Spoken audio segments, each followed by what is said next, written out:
Hello guys, what is up? I'm Olivia and I am one half of this channel, We'll Be Wandering. Most of the videos you'll find my boyfriend with me, Jack, as we go along on all sorts of fun adventures that we want to share with you. However, I will say this season for our channel is going to look a little bit different as I will be traveling to Italy by myself. So a lot of the content will just be me. Boo, I'm gonna miss Jack so much. But please follow along, subscribe so that you are notified when a new video goes live. If you want to see what I'm up to in Italy. So for this video, I'm doing a Q&A on basically my announcement that I had bought a one-way to Italy, back to Italy I should say, as I studied abroad there this past spring. And thank you to everyone who has submitted questions. I really appreciate it. So I'm gonna dig into those momentarily. So basically what I did with all the questions that I received is I grouped them into 4 different categories, and the first is concerning my trip coming up in a few days. And then the second is about solo travel. The third category is about my previous study abroad trip, and the fourth is just general travel knowledge. So first, and I got this question a lot, was are you going to study through a program or are you going to live and work? And I am not going through a program. I actually have put college on the back burner for a little bit. So I'm trying to figure out what I want from this life and kind of what path I want to take, and apparently that includes buying a one-way to Italy, so that's how that's going. But I am traveling through a cultural exchange called Workaway, and Workaway is a platform basically where it allows you to arrange homestays and cultural exchanges around the world through different hosts. So basically you create an account on Workaway, you fill out a little bio, and then you're able to message hosts, and you basically most of the time will get room and board in exchange for up to 5 hours a day, Monday through Friday, of some sort of service. So for me, I was looking at a few different countries, but Italy just seemed to be working out the best. So I am going to stay in Padova, Italy, which is about 30 minutes from Venice, and I'll be staying in a big house with a ton of Italian friends who are all kind of doing different things, but I'll be hanging out specifically with 2 mid-20-year-old girls and helping them practice their English. So that includes speaking to English with them about 3 hours a day, Monday through Friday, and other than that I'll have free time, which is pretty crazy. And then I'll have a break in between my 2 hosts where I'll be doing some solo travel for about 5 days, and then after that I'm headed to Palermo, Sicily, where I will be staying with a family with 4 girls, and I'll be looking after the youngest girl and just kind of helping with housework, playing with her, all that good stuff. So yes, that's what I'm doing. Another question was, how am I funding this? So a big part of my funding is because I am doing Workaway. I don't have to pay for accommodation or most of my meals. If I wasn't going this route, I would not be able to afford this. And recently, God has really blessed me with 2 new remote clients. So I will be doing some paid advertising for a small marketing company, and I'll also be writing articles and doing social media work for a small business called Concierge.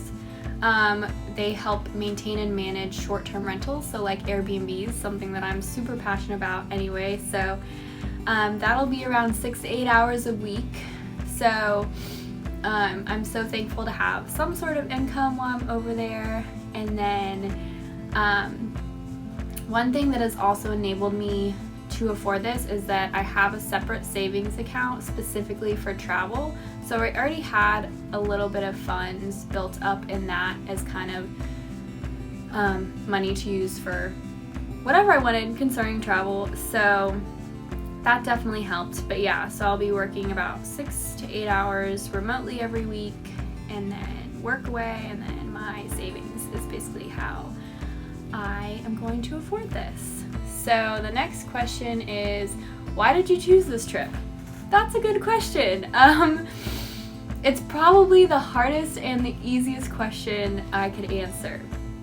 So the short answer is, life is short and the world is wide, and I didn't know if I was going to get another opportunity to do something like this before a significant upcoming life event, Jack Koning, were to take place. Fingers crossed. The long answer though, and I'm going to read off my laptop because I wrote this all out as I was processing this question, is I've missed Italy since the moment I stepped back on American soil from studying abroad. And once you have seen a small slice of the world, you know how much is still out there waiting to be explored. And so it's hard to stay in one place for too long after that, at least in my particular experience. So I miss the culture, I miss the people of Italy, I miss the inspiration all around me, and I wanted to really challenge myself to develop personally, grow individually, and learn how to emotionally and physically rely on only God and myself, and that's it. And I knew something like this was going to enable me to learn that. So eventually I came to a point where after this idea ingrained itself in my brain, I literally knew I couldn't do anything but this. So yes, solo travel. So someone asked, have you ever solo traveled before, and any recommendations on how to choose where to go? I've actually never solo traveled before, even though I consider myself a pretty independent person. I took Marta to the airport by myself one time. Does that count? Other than that, no. So this is going to be an adventure for sure, but I'm so excited. And as far as resources for figuring out where to solo travel, I just feel like it's becoming a more popular thing. So there's tons of resources online. I literally just would Google a bunch of locations, especially as I'm trying to figure out what to do in between my two workaway hosts, because I have some time to travel freely. So if you have any recommendations, let me know. But yeah, I just would look online, and I also am part of a few Facebook groups. I'm part of this one called Female Digital Nomads, and literally if you just type in solo female travelers or solo travelers on Facebook, you can find so many good groups, and people are always recommending places, so definitely do that. Someone asked, what do you prioritize when solo traveling that you don't when you're with someone? I think I'll gain more insight on this once I actually am out there by myself. I'm hoping to just have time to just sit with myself and, as cheesy as it sounds, discover who I am with just me, myself, and I feel like that can give you so much clarity into your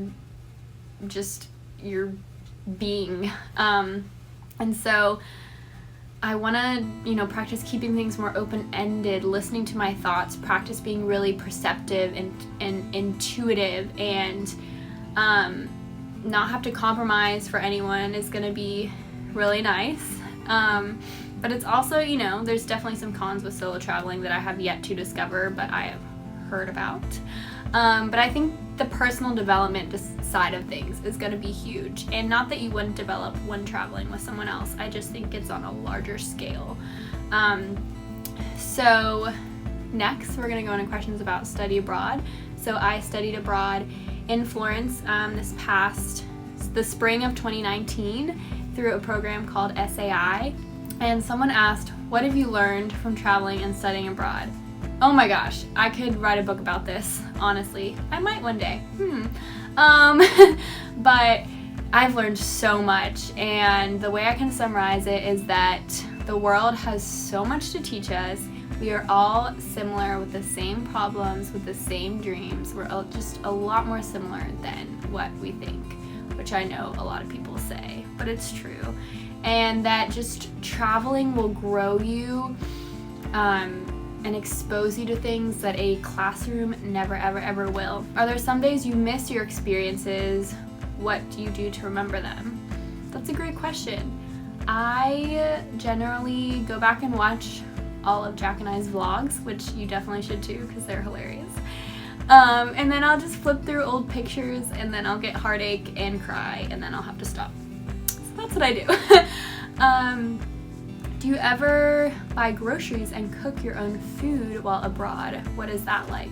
So when I was studying abroad in Florence, I definitely did, because I stayed in an apartment with a kitchen, and it's a great way to save money instead of eating out 3 times a day. So the grocery stores are a lot different and honestly a little bit stressful over there.